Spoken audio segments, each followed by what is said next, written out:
Hey guys, Chris and Whitney here. So yesterday we posited a question in stories, opening up any and all inquiries about our baby announcement. We got quite a few questions, so we thought we'd jump on via video to chat with you about them. We did. Okay. Here we are. Question one is baby going to be born in Montana? We actually got this question a few times, and the answer is negative. The baby is not going to be born in Montana. We do love Montana. We spend a lot of time here, but it's cold AF here. And since I'm going to be pregnant through the winter and into the spring, let's see, how long did winter last here last year? Well, we left. We just left. We just left in March because it was just like -20 for too long. We're just like, we're out. We're going to Mexico. Yeah. So no, we will not be having the baby in Montana, to answer question one. And we'll come to where we're thinking we're going to have the baby in just a moment here. Okay, question I'll ask two. you these. All right, go ahead. How are you feeling? So weeks, let's see, 7 through 11, I was quite sure baby Dover was trying to kill me. All of the, not only morning sickness, because it lasted all freaking day, but morning sickness, actual sickness, fatigue, not feeling myself, definitely not able to eat my normal things was extremely challenging.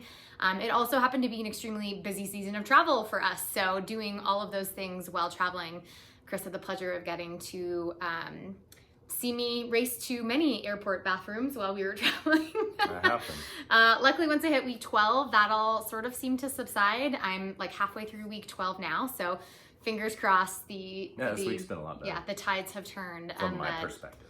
Right. I'm not quite as mean to Chris this week, so he's thinking things are going well. So yeah, fingers crossed that the tides have turned and that this upward swing and trajectory continues. I was joking with Chris that if weeks 7 through 11 had continued, this may have been a one and done situation. All right. All right. Next question. Hold on. Sorry. Okay. There it is on now. Okay. Have you had to change your workouts? Somewhat. So I finished actually this morning my 100th workout of Morning Meltdown 100.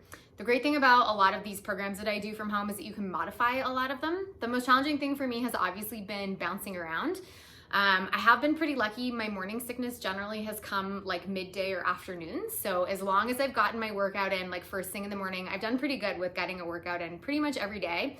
And like I said, kind of the biggest restriction physically has just been like, it feels like everything's moving around in there when I'm jumping. So jumping has been a big challenge, but I'm planning to continue working out. I actually think I might do another round of the same program I just finished because I know the modifications are doable. I've already done it once, so there's some familiarity with that. And yeah, working out's like part of my routine. It's like brushing my teeth. So definitely not gonna stop, or I'm not planning to stop until I physically can't work out anymore. But yeah, so far so good. Had to modify a bit, but haven't had to really change anything, so to speak. Have you had to change any of your workouts? One or two. Mostly because somebody's in the middle of a workout and I have to wait or something. Oh, like okay. that. What cravings have you had? Next question, cravings. Salty. Well, it's changed week by week too, hasn't That's it? kind of Started true. out with pickles and yeah, I guess you're right. Declined dramatically. Yeah, I haven't been consuming nearly as many pickles. We still have a fridge full of pickles. We do. Because Yeah, she was like, pickles! And then she just stopped one day. It has been surprising to me because normally I'm a sweets craver and I just haven't been craving as many sweets. Still craving sweets just in like my regular amount, but I would have guessed no matter like, you know, what had happened during pregnancy that I would have been like a big sugar intake increase, and that just really hasn't happened. It's more that like salty, savory kind of cravings, I think, across the board. Definitely eating a lot of potatoes, just like basically a food group for me. And probably cheese, which is kind of inordinary too. Usually I can't do cheese. It usually like really upsets my stomach. But the one thing that's been a bit of a bummer is that I have not been able to consume very many vegetables. And that's a really big staple in my diet. So that's been a big change, and something that I'm hoping also kind of changes with the tides here as we are into second trimester. Okay, next question. I'll ask you. Oh. Are you finding out the gender? I already did.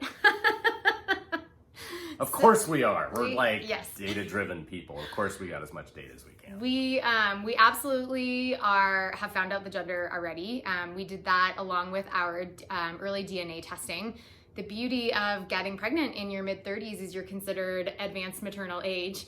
And so you get to do all of these extra tests really early on in your pregnancy. And along with the DNA test where they test to make sure there's no chromosomal issues or like metabolic disorders or any of that good stuff, which Baby Dover is all clear from. We were very excited. We actually got that call yesterday. And along with that DNA test, they can test what gender your baby is. So we did find out yesterday. We're still deciding how we want to share that with people. We are planning on sharing it, but we just haven't totally decided yet how we're going to do that. I'm a big fan of the gender reveal. Chris doesn't seem to be too keen on that. Just call me. I'll tell you. No problem. Yeah, we'll see. He's been told not to tell anyone. I also don't accept phone calls, so that was a trick. All right. Next question. I'll toss this one to you. Okay. So which city or town was the baby conceived in? I'm curious who asked that one, if they already know. They don't. No, okay. It was from someone who doesn't know. So every summer, some friends, one of her besties from when she was in the Great White North, Grand Canada, they have a big party called a hootenanny. And a hootenanny is kind of what it sounds like. Bunch of rednecks out in like a bunch of land. To be clear, we classify ourselves as that too. Oh, yeah. So we're not name calling anyone. We include ourselves in this hootenanny adventure. That's right. There was like a 30-foot slip and slide for adults, which we did beer pong. You'd slide all the way down, you beer pong. Being Canadian, they slipped a Caesar in there for one of those. Instead of beer, you're like expecting to slam a beer, and it was a Caesar, which is a spicier version of a Bloody Mary, I would say. I think that's, for us Americans, that's a good explanation. So it was a little odd. There is a pond that they have dug out and dredged, and they have a whole filtration system on it and everything. And just in the middle, there's a big pond. We played volleyball. They had a lip sync contest. There was big bonfires. They have an outdoor sauna. Fair bit of alcohol involved in this event. We should preface all of this by saying. We didn't stop at the... Right. There was a fair bit of alcohol involved. So we are very excited to share. And our friends Chelsea and Miles, the Grahams, now have a very big connection to Baby Dover because Baby Dover was conceived at the hootenanny. That's right. So thanks, Chelsea and Miles. We hear that this is the first hootenanny baby, but we're somewhat skeptical of that. We're proud of that. We think perhaps there are other babies that may have been conceived there. Knowing that event, it's possible, for sure. All right, and this was a really popular question, so we saved it for very last. It's also a little bit more complicated of an answer. The question is, are you settling somewhere specific, or are you going to continue traveling with baby? So this kind of goes back to what we were talking about with not having the baby in Montana.